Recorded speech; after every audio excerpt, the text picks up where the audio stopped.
ಇವತ್ತಿನ ದಿನಗಳಲ್ಲಿ ಅಪ್ಪ ಕೃಷಿಕನಾಗಿದ್ದು, ಅಜ್ಜ ಅವರೆಲ್ಲ ಕೃಷಿಕನಾಗಿದ್ದು, ಮಕ್ಕಳು ಮೊಮ್ಮಕ್ಕಳೆಲ್ಲವ ಹೊರಗೆ ಡಾಕ್ಟ್ರು, ಇಂಜಿನಿಯರು ಈ ಥರ ಎಲ್ಲ ಕೆಲಸ ಮಾಡ್ತಾಯಿದ್ರು. ಅವರು ಕೃಷಿಕ ಮನೆತನದ ಹುಟ್ಟಿದರೆ ಅವ್ರು ಕೃಷಿ ಮಾಡಬೇಕಂತ ಹುಮ್ಮಸ್ಸು ಯಾವಾಗಲೂ ಇದ್ದೇ ಇರುತ್ತೆ. ಅದಕ್ಕೆ ಉದಾಹರಣೆ ಅಂದರೆ ನಮಗೆ ಇಲ್ಲಿ ದೊಡ್ಡದಿಣೆ ಜಯಪ್ರಕಾಶ್ ಅಣ್ಣ ಇದ್ರಲ್ಲ, ಅವ್ರ ಮಗ ಡಾಕ್ಟರ್ ಲಕ್ಷ್ಮಣ ಗಂಗಾ. ಅವರು ಪ್ರತಿಷ್ಠಿತ ಫಾದರ್ ಆಸ್ಪತ್ರೆಯಲ್ಲಿ ಪ್ರತಿಷ್ಠಿತ ಡಾಕ್ಟರ್ ಆಗಿದ್ದಾರೆ. ಆದರೂ ಅವರು ಕೃಷಿ ಮಾಡಬೇಕು ಅಂತೇಳಿ ಜಮೀನು ಖರೀದಿ ಮಾಡಿ ಇಲ್ಲಿ 10 ಎಕರೆಯಲ್ಲಿ ಬೇಕಾದಂಥದ್ದು ಬೆಳೆ ಬೆಳಿಬೇಕು ಅಂಥೇಳಿ ಅವರೆಲ್ಲ ಒಂದು ಜಾಗನ ಸಮತಟ್ಟು ಮಾಡಿ ಕೆರೆ ತೆಗೆಸಿ ಆಮೇಲೆ ಸುತ್ತೆಲ್ಲ ಇದು ಮಾಡಿದರೆ ಅಲ್ಲಿ ನಾವು ವೈಫೈ ಆಗಿ ಸೋಲಾರ್ ಬೇಲಿ ಮಾಡಿದ್ದೀವಿ. ಅಂದರೆ ಹೀಗೆ ಅಕಸ್ಮಾತಾಗಿ ಯಾವುದೋ ಒಂದು ವೇದಿಕೆಯಲ್ಲಿ ಪರಿಚಯ ಆಗಿ ಅವ್ರು ನಮಗೆ ಸೋಲಾರ್ ಬೇಲಿ ಮಾಡಿಕೊಟ್ಟಿದ್ದೀವಿ.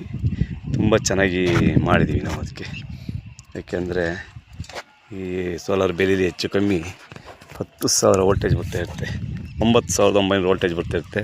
ಇದು ನಮ್ಮ ನೇಚರ್ ಫೆನ್ಸ್ ಮೈಸೂರು ಅಲ್ಲಿಂದವ ಸಬ್ ಕಾಂಟ್ರಾಕ್ಟ್ ನಮ್ಮದಿದೆ. ಹಾಗಾಗಿ ನಾವು ಇದು ಬೇಲಿ ಮಾಡ್ತಾಯಿರ್ತೀವಿ. ಇಲ್ಲಿ ನೋಡಿ ಸೌಂಡ್ ಯಾವ ಥರ ಇದೆ ಅಂದರೆ ಇಲ್ಲಿ ರಾತ್ರಿ ನೋಡಬೇಕು, ಫುಲ್ ಬೆಂಕಿ ಹತ್ತಿರುತ್ತೆ, ಅಷ್ಟು ಫೋರ್ಸ್ ಇರುತ್ತೆ. ಪೆಟ್ಟು ಸಖತ್ತಿದೆ.